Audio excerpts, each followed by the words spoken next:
Yeah, I mean that is that is pretty depressing to think about, to be honest. But it always just comes down to are you going to think about now? Or are you going to think about the future? And I think sometimes the club does need to put the future first a bit. I think sometimes there's too many decisions made on the short term. I don't know. I mean, I can understand why Sarri wants to keep that back four consistent because, of course, the team needs to get used to his tactical ideas. But I mean, I'm hoping that he starts to rotate a bit more because I think that if we potentially lost Christensen because of this, I mean, who could really come to replace him? I mean, Luis Yeah. might be his final season next year at the top before he decides what he wants to do. What if he doesn't get a new contract? I mean, we don't know just yet. But yeah, Joe, I'm just thinking. I mean, how are you feeling about everything? God, it's a very open-ended question. I think that the problem that we have is one that is potentially going to rear itself in let's say two to 3 years time, and I'll use Hudson Odoi as an example here. So Eden Hazard's contract is winding down. There's some uncertainty around him as a player. So I'm saying 2 years for argument's sake, he walks on three or he goes next summer. Your other options are Willian and Pedro, who are both in their 30s or they're about to be in their 30s, or they're also in terms of their positions, they're kind of getting on a bit in terms of their careers. So there is no one really in the kind of squad at the moment from an experienced first team standpoint that can come in and replace that. So you're losing potentially one of the world's most informed players at the moment, one of the best players in the world, who is probably irreplaceable in any respect, which is fine. But you're also losing two pretty, okay squad players who have their moments, who contribute kind of throughout the season. So you're potentially now losing, let's say, three forwards. And you look around at the club, there is a complete and utter perfect person to come in and start playing. If you think, maybe in 1 to 2 years' time, Hudson Odoi is going to be 18, 19. Looking at sort of what Mbappe is doing now at PSG and what he was doing at Monaco at a similar age. And I do genuinely think Hudson Odoi has a similar level of talent. He's probably more physical than Mbappe was at that age. He's got the same electric pace. He's got all of the kind of traits that I think that makes Mbappe such a special player. But Mbappe had the pathway to the first team minutes that Hudson Odoi doesn't have. And the more that we see players like Willian and Pedro continue to get games in, the Europa League and in most likely in the Carabao Cup and the FA Cup over Hudson Odoi, it's only going to push him further and further, to the exit door. And, through some friends that I talk to who are football agents, I know that his parents, who are obviously very big in terms of his career, are not hugely happy with the way the club are sort of handling him at the moment. So you're kind of isolating potentially, we're looking at Jadon Sancho and how well he's doing at Dortmund. I think Hudson Odoi is definitely at least as good as Sancho. You're looking at a player who could be a 50, 60, 70 million pound player. If Wilfried Zaha is 70, 80 million, then Hudson Odoi could definitely be that, in his early 20s. Isolating him, not playing him, not giving him any kind of minutes, and this kind of perpetual, like, unless you sign a contract, we won't play you. And I appreciate that there's some caveats with how long you can sign a contract at 18, etc., and all that kind of stuff. But it seems to me that again, we are looking at a very short-term fix in terms of implementing this style of play and system and rotating Hazard and not rotating Hazard, rotating Pedro and Willian, while that sort of long-term picture will creep up on us very, very quickly. If you look back now, I still can remember JT, Lampard, Drogba, etc., being the team like it was yesterday. And, you could argue that we probably haven't really replaced them. And yet we have a player in Hudson Odoi in particular who I think is either tailor-made to replace Eden Hazard or potentially to start grooming him to play as a more orthodox right winger. But, we're not seeing anything really from Sarri at this point in time to determine whether that's the case, whether that is a club mandate. We've seen it before with certain players not being able to go on loan because they haven't signed contracts, or tempted into signing a new deal because they're training with the first team, etc. So I feel in particular for him that he's a very good example because he has the kind of talent that you would expect. Probably would be playing in the Bundesliga, probably playing at another Premier League club outside the top six regularly, and someone that I think could be a really, really established first-team player by the time he's 21, if we committed to him. But I think that the problem will be for him and for other players, even guys like Mason Mount, etc., that come back in. is where is the commitment to developing them once they come back in or once they kind of break it into the first team squad. We don't see the commitment. Bakayoko is always my favourite example here, where this was a guy who was horribly out of form, and I think in one season he played more minutes for Chelsea than Loftus-Cheek had played in nearly 3-4 seasons. And the commitment to him because of the £40 million investment versus the taking a player in at 6 years old and investing all that time in developing them until they're 18 and then you just ignore them is strange to me. So I think Chelsea really need to kind of figure out the best way of handling this going forward, because I think our kind of business model relies on us being able to generate income from these players. And I heard recently that we had 2 England under-16 internationals who actually refused to sign scholarships to Chelsea and go elsewhere, and the kind of underlying reason was because they didn't really see a way for them to progress into the first team. Exactly same reason that Jonathan Panzo left in the summer as well. So if these guys are leaving even before their first professional contract, that tribunal fee that you could potentially get, like Dom Solanke, etc., it's going to be absolutely minuscule compared to what their actual transfer value would be in 3-4 years' time. So it's not just a perspective of, I think we would all like to see young players pushed into the first team, given opportunities, treated as equals to some of the more established players, but just even from a pure callous business perspective, which I know you're one of the things that you're most kind of against in terms of the loan army, is that you kind of treat players like commodities. But if the club's adopting that mentality, which they have for years, the fact that they're not being able to create this path, I think is going to bite them in the rear end, because our top players are going to leave younger and younger and younger, and the money is going to dry up very, very quickly. Yeah, I mean, exactly. And I think that's one part of the of everything that people don't really consider as much. It's going to affect our financial side. I mean, Sophie, and I know you're always talking about how important the loan army is for Chelsea and just how much money they make from that. And if you get a lot of these kids that are basically using their club to develop and then leaving for nothing at the end of that, that's going to affect what Chelsea can do when it comes to earning revenue. But so, what's your thoughts and opinions on that? Alex, you want to comment? Yeah, I'm here. Okay. No, just I think that, like I said on WhatsApp before, I think that it's unfair to say that the system is only based on the loan army, because we're getting money from elsewhere. But the loan army is huge for us in terms of revenue, because we are a club who miss a lot the Champions League spot. I mean, we played the Champions League one time in the last 3-4 years. I don't know. I think 4 years. I think in the last 4 years we played one time in the Champions League. The stadium is not really that big. So when you are getting 8 million every year for Kurt Zouma, for example, that's huge for the club. And I think that also to change the loan army, you would have to sell them, because I think that you can change with 40 players in your book right now.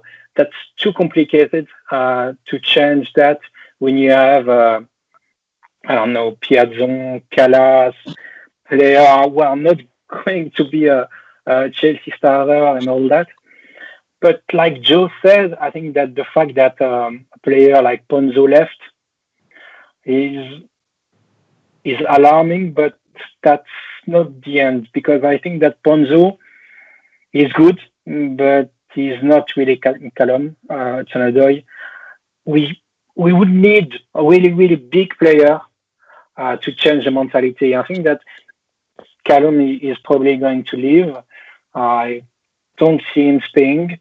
And if you lose 1, 2, 3 players, maybe Chelsea will change. But at the moment, they are not going to change that. And look at Ampadu, for example. He signed a contract. He probably go on loan for the next 2 or 3 years for a player we signed for nothing. So it's pretty difficult to say to a club who is getting money every year from this player, okay, now you need to change to help the player, to make them happy, to create a path to the first team. The club care about the money, and look, fair play, that's the job. I mean, yeah, that's the reality. Obviously, it's pretty callous, and when you hear it like that, we've all kind of known this as well too. That it's purely a money orientated thing, and this is why there's never been any emphasis really on developing these guys, but just bringing it back to Hudson Odoi for a bit. I'm just thinking realistically, do we see him potentially leaving in January? No, You don't think it's going to happen? no, I don't think. Not in January. I think that uh, it will depend also on. I think the fact that he's not playing right now is mainly based on the fact that he is not going to sign a contract. I think that even if Sarri is not going to rotate and all that, surely you would have to include him in the squad against Videoton or in the club. It has to be something bigger than simply Sarri doesn't like to rotate. I think that the fact that he is saying to the club that look, I'm not really interested in signing a new contract um, is why he's not in the squad. I'm glad you guys are talking about there's something more to Sarri just not choosing Hudson Odoi, because I'm getting killed on Twitter every time Hudson Odoi is not included at all. I'm not necessarily really defending Sarri, but I'm saying this is not just Sarri saying, "Oh, Hudson Odoi isn't good enough. Hudson Odoi is not as good as Victor Moses." It's not that simple. There are always politics with selecting a team, especially when you have a 27-year-old in Victor Moses and you have a 17-year-old in Callum Hudson Odoi. Okay, so when you look at Maurizio Sarri and you want to talk about the fact that maybe he doesn't like youth, which, by the way, is totally overblown. He liked youth at Empoli. His problem at Napoli was rotating. It wasn't youth. It just so happened that the players on the bench were younger. But it was not a youth problem. It was a rotation problem. But anyway, getting past that, there's always politics in selecting a team. And you guys have talked about it. There's contract things with Hudson Odoi. There's more to it. So if you want to say it's Sarri as to he's the one to blame as why Hudson Odoi hasn't featured yet, I think you're way off base. I understand he selects the team. I get that. You don't need to tell me. But my thing is, look at the constant. Look at the constant. Who's the constant? Is it Sarri or is it Chelsea? Chelsea is the team. Chelsea is the one that has the long history of not favoring their youth. Sarri's history with that is way shorter. So you want to put it all on Sarri? Not at all. In my opinion, it's way more about what Chelsea has done, how Chelsea have set it up, whether it's contract or whether it's the simple fact that, guys, we talked about Andreas Christensen to start. Who is he kind of blocked by? Gary Cahill. We're talking about Callum Hudson Odoi, and technically I get he's blocked by Willian, but he's also blocked by Victor Moses. Let's just understand that, okay? Because Victor Moses is a right winger. I understand Callum Hudson Odoi is a left winger. But if you're going to have Victor Moses at backup right wing, then that means Willian moves over to backup left wing. So Victor Moses is at least an indirect roadblock to Callum Hudson Odoi.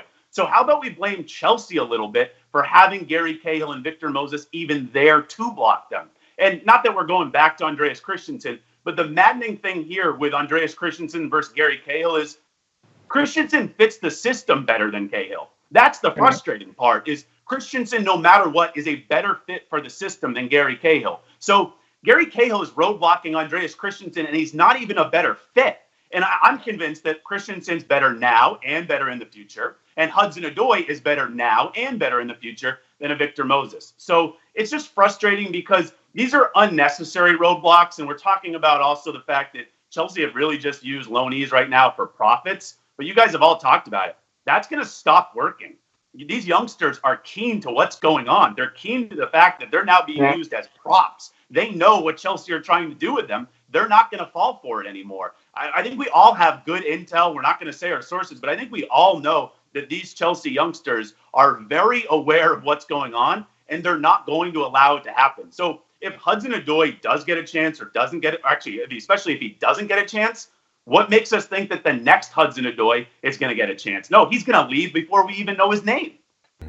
Exactly. I mean, how do you see the whole Hudson Odoi situation going? Do you think that in the end he's going to sign a contract, or do you think he might do a Solanke and try and force his way out? I mean, me personally, I still think, I know it's weird. I'm a negative guy, but I'm being an optimist on Hudson Odoi.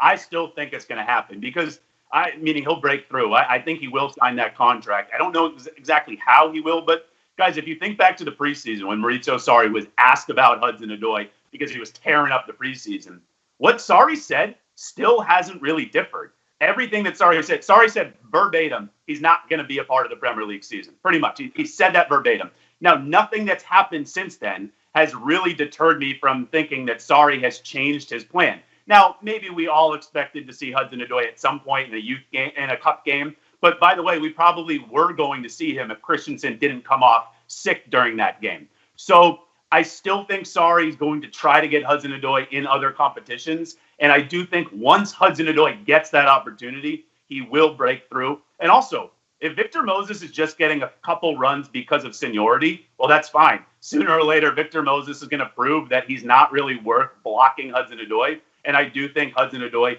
will feature a little bit more on the sides. And also, injuries. We don't want to root for injuries. As much as I don't like Willie, and I would never root for him to be injured, I always root for him when he's on the pitch, contrary to popular belief, probably. That's not how you want someone to get their breakthrough, but that also could happen. So I do think it's going to happen because mainly nothing that Sarri said in the preseason has gone awry at this point. Yeah, Joe, I mean, how are you feeling? I think, I'm maybe slightly less enthusiastic about Hudson Odoi's prospects. I think it's primarily because I know Sarri has this view and he hasn't kind of wavered from it, and the club also probably have this viewpoint as well. Jody Morris maybe mentioned, that maybe Hudson Odoi isn't kind of maybe mentally ready to play regularly, but I mean, none of that really matters. It's what Hudson Odoi believes he should or shouldn't be doing, and I think unless he gets minutes, unless he starts to play, I mean, from what I know of Hudson Odoi, he is incredibly friendly with Jadon Sancho. Now, you can imagine them having a WhatsApp chat. Oh yeah, oh cool. I'm playing in an under 18 game against Coventry on Wednesday. Oh, I'm playing against Monaco in the Champions League. It's it's not really a comparison. And he's got friends who are playing. Reece Nelson, another someone that he's also incredibly friendly with, is playing really well. Really well and prominently in Germany as well. So. There comes a point where you look at people around you. I mean, they were both the stand-up players when England won the international. I can't remember if they won the World Cup or the European Championships, but they were both like the prominent players in that England side. And he must be looking at Sancho and how well he's doing in Bundesliga and how well he's adapted to adult football, and think, there comes a point where I think even Jody Morris mentioned this when he was commentating on a Chelsea game, that training with great players is all well and good, but you need to go out and play adult football. You need to go and play men's football every single week. You need to play where 3 points means, someone's paying their mortgage, feeding their children, where there's something really on the line. And I think that Hudson Odoi is falling behind players like Sancho. Sancho's already got, a season and a half, maybe more in terms of adult football under his belt than Hudson Odoi, because the club don't think he's ready, and it's crazy that it comes to a kind of an arbitrary decision from someone at the club who may or may not think that a certain player is ready. But I think the reality will be that Hudson Odoi thinks that he's ready to play first in football, and I don't think he will really care if that's at Chelsea or if he leaves and goes and plays in Germany or goes and plays somewhere else, because particularly with what's happening in terms of homegrown rules. And I can imagine sort of the clamour for British players going, sort of sky high once Brexit sort of goes through.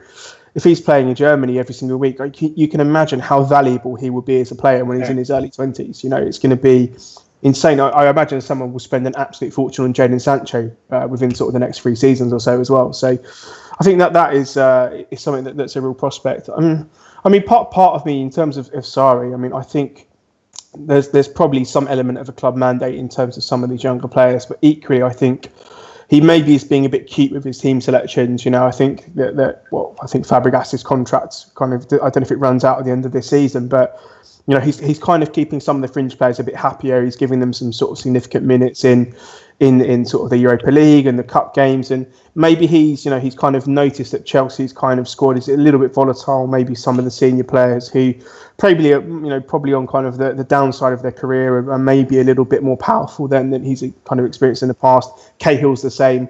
So maybe there's an element of him looking at younger players and thinking, who's going to give me more problems here? The Spanish midfielder who's on 200 grand a week, Gary Kay, who's on 150 grand a week or whatever he's on, or Callum Hudson Odoi, who's currently on like a 5 grand a week, or Ampadu, who's just signed a new contract but is probably on less than like 20 grand a week. It's a no-brainer in some respects. So I can kind of see Sarri, maybe being a bit cute in that respect as well. That he's kind of looked at what the potential impact of not playing these players and playing some of the younger players ahead of them.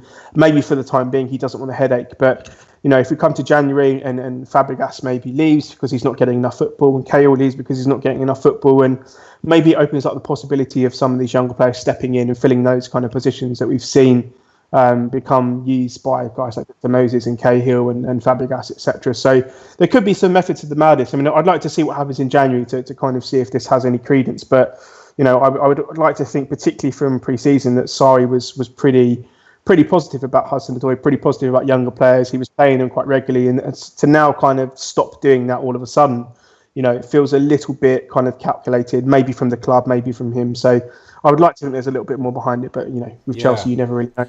Because wasn't the thing with sorry Alex, but wasn't the thing with Sarri that obviously when the club were having meetings with him, they were discussing his plans for the youth?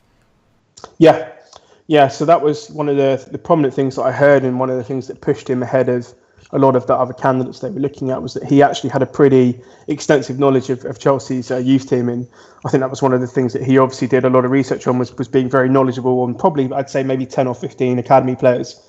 I think the fact that he was able to kind of pinpoint players like Hudson Odoi and Ampadu and other youngsters and give kind of really good reasoned critiques on people like Loftus-Cheek and Lewis Baker and some of the more older kind of guys who've come through the academy really stood out. So I don't think it's a question of him not really sort of knowing so much about these players. I think probably I kind of do feel that it's a little bit club driven. It's a little bit him being maybe trying to be a bit sensible. He knows, after Conte, that the squad maybe needed a little bit more TLC, a little bit more kind of a loving approach than what kind of Conte was doing, where he throws out Luiz and obviously got rid of Costa, which was sort of a nuclear explosion in